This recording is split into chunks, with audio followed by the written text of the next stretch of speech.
Good evening, boys and girls. This is Kosala, also known as Marventus, coming at you from a foggy evening in the United Kingdom, and I shit you not, the fog is so thick I can barely see what the hell's going on outside my window, but that's how it is when living in the UK. So here we have a fascinating game that was a real nail-biter of a muta harassment race.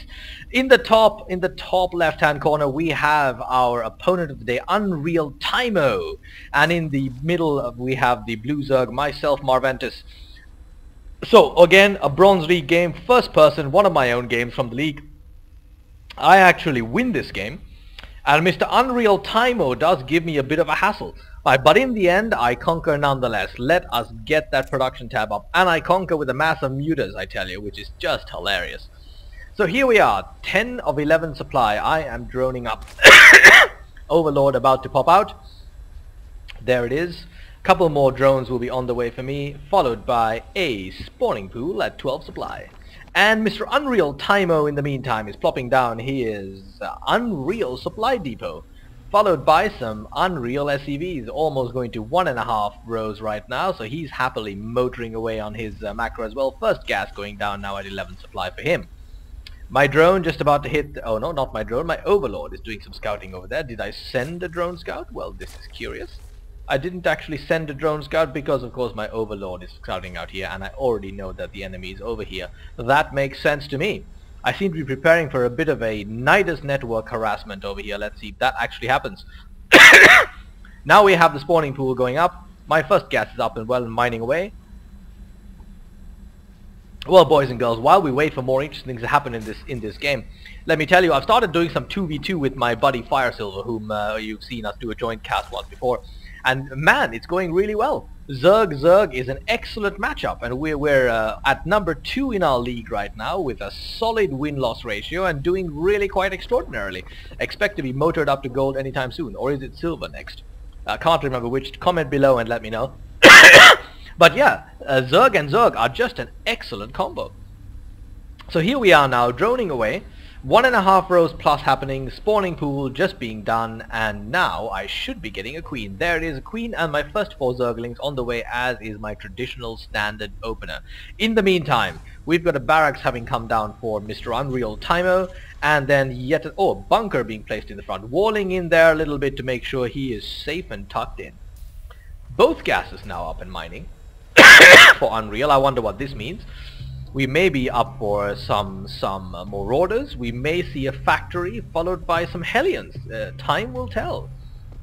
Right, what do we got here? Yep, SCV count still looking relatively decent. Drone count looking good here.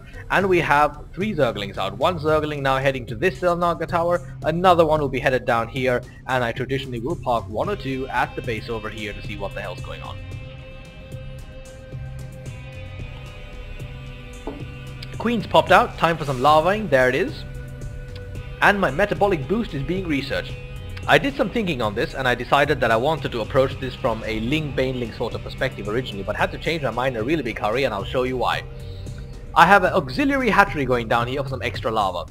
Now this seems odd, I'm sure, but this is a thing I do every now and then. Occasionally I will get my auxiliary hatch before I get my expansion, because the lava is more important for me than the minerals, which generally one base does a reasonably good job of if you macro up a full list of drones. Also teching up to a lair simultaneously because I want to get my Nidus network out as fast as possible. So 2 hatcheries now for the extra lava, and that auxiliary hatchery is in base. This is a seriously odd tactic, and I'm still not totally sold on which is better. I actually learned to do this by watching the insane AI version of the Zerg play in the Starcraft single player, and actually it's worked out pretty well for me. Now we've got 2 starports being laid down for Unreal Timo. So factory has come down as well, and now 2 starports. Now what could possibly be coming out here? I'm thinking Banshee. Problem is, I haven't scouted this. We are now into the 6-minute mark, and I have not scouted this because my secondary scout has not yet gone through. Bunker's now fully manned. SCV count looking a little sparse there. He's forgotten to motor up his economy. So he's got a 1-1-2 build going over here. One barracks, 1 factory, and 2 starports. And I imagine if we see tech labs going down here, it'll be Banshee heaven. Let's keep, there's one road, that's the tech lab, one going down right now. And I imagine that will have a tech lab as well. Yes, there it is, tech lab going down for that one as well. So we are going to see some Banshee harassment. Now, so far I have not scouted this. In the meantime, what have I got here? I've got my Nidus network going up here. Right, my economy is now hitting 2 lines, and that's pretty much enough to do what I need to do right now. So my Zerglings are now starting to pop out. Third queen has come out, or second queen rather. Right, for this particular hatchery, now lavaing away at both ends. Now the only thing I'm going to be using this auxiliary hatchery for is to create more lava for units. Let's see how this goes. So far, only a handful of Zergling. Or rather, Speedling as it were. Now, I've got one Speedling hanging out the front here just to make sure I know what's going on in case something rushes me. Good coverage over here from the Zelnaga towers. So far, good vision, good sight. Now I've got almost a command group's worth of lings over here with lava happening nice and regular and a Nidus network ready to rumble. On the other side, we've got not a whole lot of anything actually. Let's take a look at the unit situation. He's only got 7 Marines and nothing else, so this is absolutely the right time to do this. Now we have the barracks putting down a tech lab as well, so we can assume he'll go and pop out a few more orders there. First Banshee is now out and about. And he's about to head my way. He's coming my way. Let's see what happens. He is, of course, going to spy the Nidus network. Now, this is where this game starts happening thick and fast. He comes in, spies my Nidus network. Obviously, the one Banshee not going to do a whole lot. And this Nidus is now loaded up with lings, which are now being popped out over here. And right now, he does not have a lot of units. So he's just now started to... No, he hasn't started to motor in any Marines. Here we go. Out pop the lings any second now. One Banshee being chased away by the Queen. Right, so my Nidus network has survived. And here come my lings right now. Let's see how this goes. I've got almost a command group's worth of lings over here. And Mr. Ultimo, Unreal Timo rather, has got absolutely nothing. He's got a tech lab on the way there, he has a second barracks on the way, he's training a couple of Marines, but my lings are wrecking havoc over here. Here we go, that barracks gets cancelled nice and wisely. Now we have the Banshee trying to take single pot shots out at the lings, actually doing reasonably well together with the Marines that popped out. So I wiped out the economy and I took out the extra barracks. So far so good. However, there is the situation of Banshees popping out now. 2 Banshees and I got absolutely no anti-air other than my Queens. So what does one do about this, one wonders. Now let's see what he's doing. He's producing more? No, he's not, because he's got absolutely no money. And now there goes my Nidus network down as well. So now I'm thinking, okay, let's get a little comfortable. Let's pop down a hatchery over here, a proper one this time, next to plant some minerals. Let's start macroing up an army, let's get a spire up, and let's move on to mutas. And that was the thinking so far, so good. Now we have some Marines starting to pop out. So at this point, at no time was I in any danger. Now I'm doing a transition from lings over to mutas, basically off one base, because the second base really isn't doing anything. So this is a one base muta harass, essentially.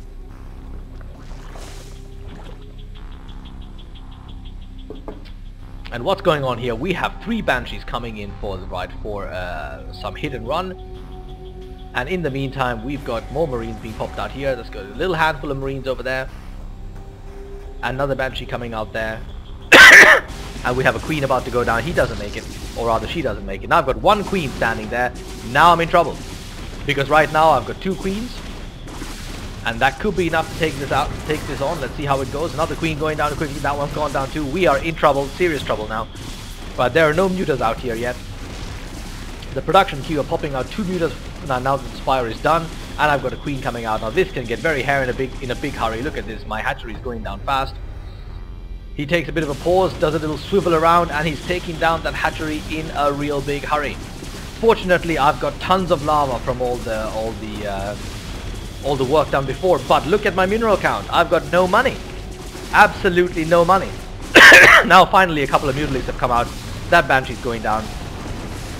This hatchery under attack as well. Couldn't get, just got those mutas out in time, and that Banshee attack is turned away. However, we have another Banshee being trained here, another one being trained there, and just a handful of Marines there. So I still have this Banshee threat coming at me, and I need to do something. My economy is not in decent shape.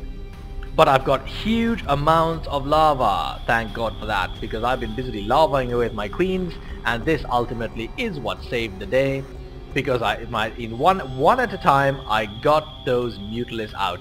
Now I've got a little posse of 3 mutalisks heading this way. First thing I do is take down the tech lab, so he stops producing banshees, or at least tries to. Now in he comes with his marines to try to salvage the situation. At this point I had no idea how many marines he had, but that tech lab is going down to my 3 mutalisks, which I'm just now managing to keep in its own. That's that tech lab going down. Now on to the next one. Right, and I get rushed by this bunch of marines. I have to back off, no choice. I've just managed to motor up a couple more of my mutalisks. Now this is a 1 at a time, 2 at a time muta inching concept.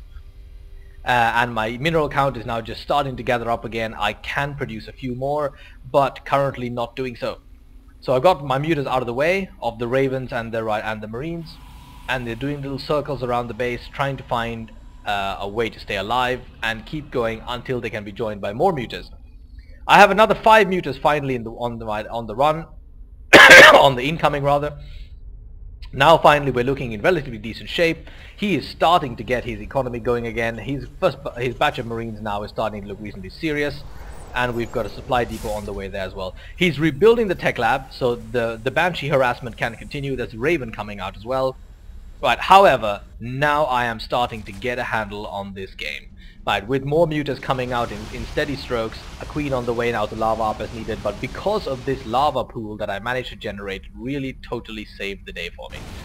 I managed to take these ravens out as well, nice and easily. Not sure why he was following me around with ravens, didn't have enough energy to do anything with them. The marines continue to be a little bit of a problem, right, but the mutas are fast and agile and they get rounded pretty easily. And now I've got a few more popping out here in decent shape. So this is the turning point in the match. This is where I start to gain control of what's going on. And now there are actually too many mutas for him to do anything about. He's coming with a couple of banshees, gets instantly annihilated by these mutas. And the spore crawler I managed to win down there.